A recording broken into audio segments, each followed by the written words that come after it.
Hey, so I wanted to answer this question here, which says, with the sepsis, how long before you know it's gone? So if you don't know already, I'm fighting sepsis in hospital, fungal sepsis. It came from my line here, it was my Hickman line, which is in my heart because I have intestinal failure and need to have all my nutrients, medication and fluids and feed and everything through my heart.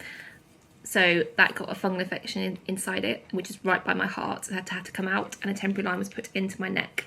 So I'm on fungal treatment at the minute, as well as antibiotics for another infection. But the way you monitor that is by blood culture. So they take blood from the line and from my veins as well to see if the bugs are still growing in the blood. And they're in the lab for up to 5 days. And depending on what they grow, the levels they grow, and what they're sensitive to depends on your length of antibiotics, antifungals, etc. So at the minute I'm on specific antifungals that are sensitive to the fungal that is in my blood, that was in my line.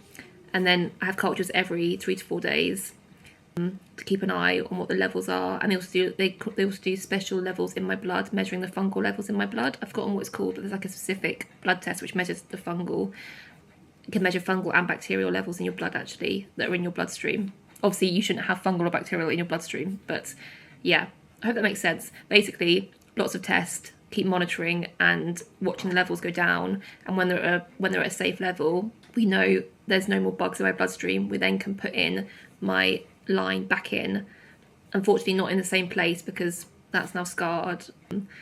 So it has to be a new access point, but hopefully Vascular will find one.